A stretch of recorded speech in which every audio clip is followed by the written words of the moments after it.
In this video, I take one of my elite school students on a field trip to the oldest abandoned junkyard in the entire Midwest. Jordan had a blast, I had a blast, and I hope you guys enjoy the video. Alright, yo, it's 5 a.m. We got a big day ahead of us. I'm picking up 2 school students today. We're going on a field trip. I already picked up one of them. It's Jackie. Y'all know him. Y'all have seen him before. He's in the Elite Parts Network. We're about to have an insane day at the junkyard. This is a school field trip. And we got one more person to pick up. First, we got to get gas, and then we are on our way. So we'll see you guys when we pick up that next person. Peace. All right, so I'm here with Jordan, Elite Parts member. We're here at the oldest abandoned junkyard in the whole Midwest. We got Jackie. He's going to be filming. I'm not sure how this video is going to look in the end, but yeah, let's get to it.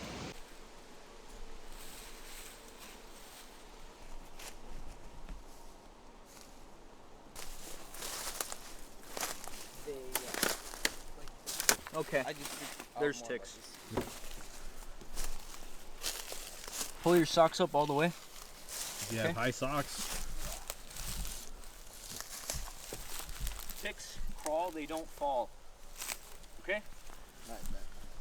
So here's the Prelude and the Z that I've pulled parts off before. Not the Z, but the Prelude.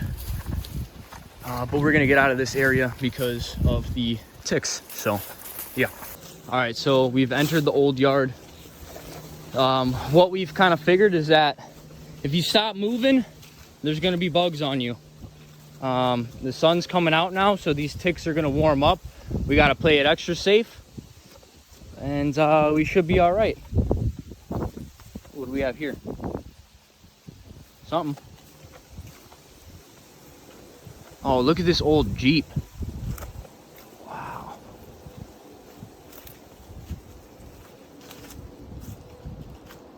Look at all these transmissions, all these engines. Bronco, oh my. You don't see these too often. And I know parts for these go for something. Yeah. Look at this old VW bus. And look at, you see all these flowers on it and stuff. And then you look inside of here. Maybe this isn't the right one. But there was like alien markings on this. It was weird. This is like a peace bus, you know? Yeah, like the old hippie buses. Yeah, exactly. So this you're not going to see in very many places in the world anymore. Nah, but for real though, this was a landmark I wanted to show you as well. Oh, the Toyota van? Yep. So this is I'm pretty sure this is a Cash for Clunkers confirmed Toyota van, if I remember correctly. There was a red X spray painted on the top of it, or on the side of it, one of these sides. And the seats. Yeah, I know, right? This is crazy. It is. It's wild. Oh. Right? Yeah. Yeah, Chase has got one of these. Yep, so does Chase. So, Subaru GL, and this is a Dodge Eeriest. I think it's either an Eeriest or a Reliant. Plymouth Reliant or Dodge Eeriest. I'll have to look at the badge. I love this thing. But this one was cool because you can see, I mean, it's super faded. But this did originally have wood, like faux wood grain trim on it. That was a popular thing back in the 60s, 70s, well, probably mainly 70s and 80s. Yo. So, it's just a typewriter. You need, bro. This is my new gaming keyboard, another Renault. Yeah, I've gone my like entire life without seeing a Renault. What'd you say? I've gone my entire life without seeing a Renault, and now I've seen 2. Oh, so you're having a good time? You could say that, yeah. Good, I'm glad you're having a good time. This is a Renault? This is a Renault Alliance. This is one of French cars that came here? One of the French, yeah. Okay. They decided to try out the U.S. market well, I think Citroën was here in the 60s. Okay. They didn't sell too many. They're not that reliable, so you never ever see them. This looks like a French car. But yeah, this is definitely French. These were sold throughout the 80s. Peugeot also made cars for the United States, and they were pretty much all gone by the early 90s. So that's why if you ever see like a French car of any kind in the United States, it's something to be excited about. Awesome. I'm glad that you have the knowledge I don't, because the one thing is every time I come to this yard, all of my comment section is you guys telling me how I missed this and that. Jordan here is in our school, and you know, he came here looking for something completely different. So this is going to be a whole new video. I'm 19, Jordan, you're 20. Yep. We weren't around for these cars. If you were around for these cars and you have a story, share it down below, you know? Share your stories in the comments. I think that's a Lynx, Mercury Lynx. Oh, That's what pretty do you rare. think? Yeah, this one. This red car with the black door. I think. I could be totally wrong, but this is an old Fiesta, I think. Yeah, Fiesta. Yeah, I'm sure a lot of our younger viewers don't know that, yeah, we did get the Fiesta in the 2010s, but we also got the Fiesta in the 70s, so. And this right cool. here is the benefit of being in a network of people. He knows stuff that I don't, and I know stuff that he doesn't, and then together we figure out a bunch of more stuff. So it's like, you know? Mm-hmm. Gotta work off each other. Gonna lie. And that poor thing's just Ooh, demolished. this thing was in a bad something. I wonder if it was like in a accident or if a tree fell on it while it was here. Probably both. Yeah. There's some cars here. This was a Bustleback Seville. A what? A Bustleback Seville. There's like, when we go, I'll show you the one that I saw when I came here that's actually complete so you can actually see it. But that was from like 80 to 85, they made those. And they made diesel versions, Okay. which were rare. And I think from 80 to 83, they were really pushing the diesel. Okay. And it was that diesel V8 they were using in the early 80s. And so about 11% of these Sevilles were diesels from like 80 to 83. Yeah. And then after it became just optional, like you could get it if you really wanted it, virtually nobody did. And there's actually, I think, 1 year where they sold, I think, 0.1% of Sevilles were diesels. And so the whole diesel project was kind of killed off for cars, at least for the 80s, at least on GM in 85. So yeah, but what's interesting is because the early ones had issues, that's why people didn't buy them. Okay. But the later ones, they actually fixed the issues. So if you can find like an 84 or an 85 GM diesel vehicle of any kind that sells the original motor, I've heard people say they got 200, 300,000 miles out of their cars. So, but their original reputation. But the original reputation ruined it. Yeah. So it was kind of like it was released too soon. They should have waited a few years before bringing it out. The market wasn't ready. Market wasn't ready, and they just had too many issues they had to figure out still. Yeah, so I mean, there's 2 business lessons right there just from that story. Exactly. A, guard your reputation with your life, and B, give the market what it wants. GM still has not learned that lesson. Let me just make that clear. Yeah. Did you get your quickie today? That's kind of cool. I'm actually going to take a picture of that for my own like personal use. Whoa. Oh my gosh, wait, hold up. What is that? Oh, there's a Chrysler Laser over there. That's cool. It's totally destroyed, but it's cool. Okay, this is a Vista Cruiser. I don't know anything about this car, but this is like... Oh yeah, this is the Oldsmobile. Is art. These were awesome. This is art. This is awesome. Imagine how much this piece goes for right now. Do you think that's fine you can find that anywhere? Yeah, these Oldsmobiles were cool. This was back when Oldsmobile was a brand of car that you wanted to have in your driveway. So this is peak Oldsmobile right here. Mm-hmm. Sweet. Look at, okay. Damn, this thing's big. Here it is. Y'all think we could put this in a Miata? Oh yeah, that'll fit. 100%.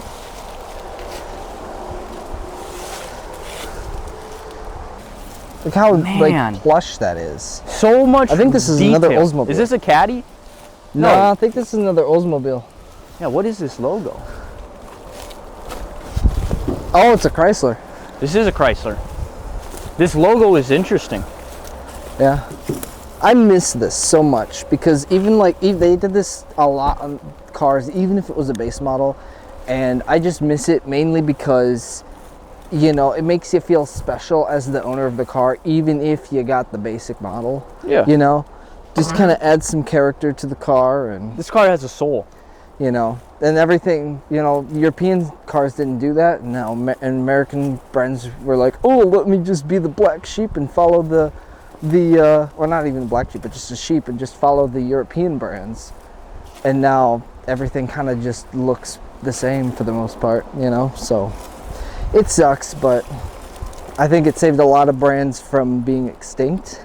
Like, I'm sure Buick wouldn't be around today if it wasn't for changing how they did their cars, and probably a lot of other brands, but probably not like Ford or Chevy or, you know, the brands that like make trucks, because those will always be popular. So we'll probably see a few diesel GM V8 cars here today because they weren't very reliable, and a lot of them ended up here. So, well, not here specifically, but in junkyards in general.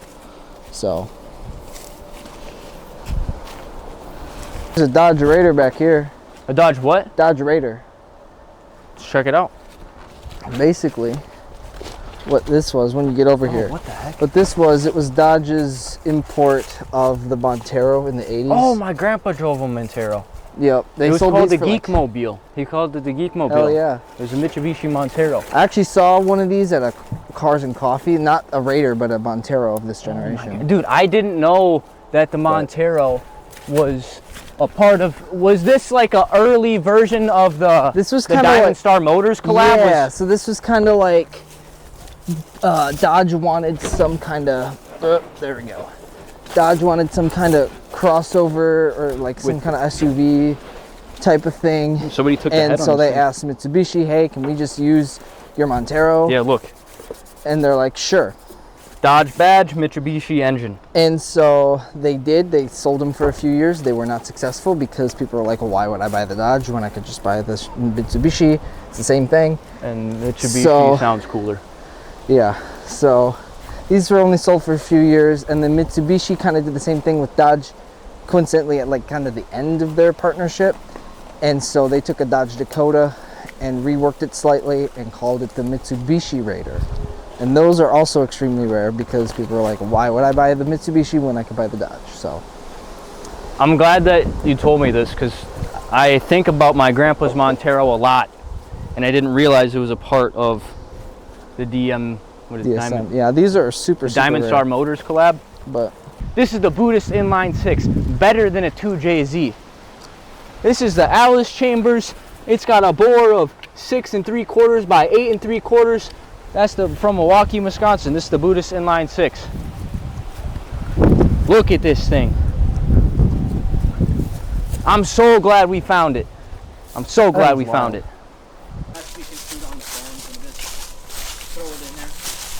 Yeah, it's just that if any of you guys need, like I'm recording right now, but if you guys need to say something, make sure you come up to the camera. That I was just talking about. RX-7 FB. Very sad. Very sad RX-7. RX-7 and then RX-7. Yes. This is the RX-7 at home, and that's the RX-7 not at home. And you see the difference? Buy a Dodge. According to him, not according to me. Here's an old Scooby. This wasn't here last time. This just got brought here. Looks pretty fresh. It does look pretty fresh. Yeah. You can see it was totally in the back. It's like totally demolished back there. More room? Wait, what? Alright, I guess he's expanding. More videos coming soon.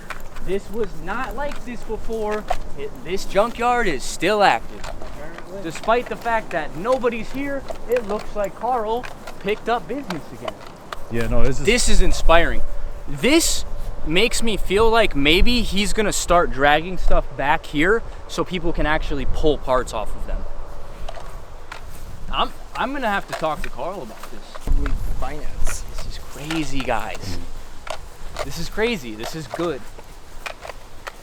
This is no longer abandoned. This used to be abandoned, or you know, not in service.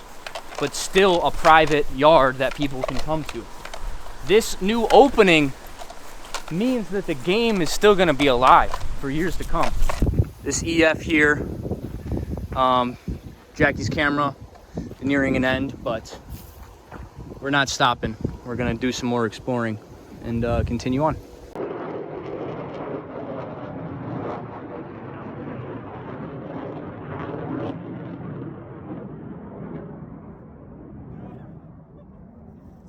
So we just got done with a little lunch break and we're looking for the Pulsar right now. We wanted to pull some parts off of it, but yeah, the ticks aren't too bad. You know, pull a couple off of us every now and then, but not too bad. So we'll keep trekking along. Old Eclipse. All right, what's underneath the hood? Is there a turbo? No, there is no turbo. Wah, wah, wah. All right, let's continue. Let's take the oil. It's got oil in it? Yeah, it's got oil in it. All right, sweet. Looks like this is what we're driving home today. Why? Why is this here? Oh my, black interior. No way. No way. Okay, driver's side is unlocked. Guys.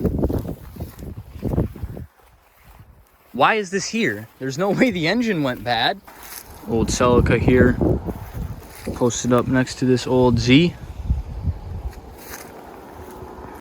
Little boo-boo on the finger, but you always got to give some blood when you start pulling parts. You can't just be a scalper with nothing to trade.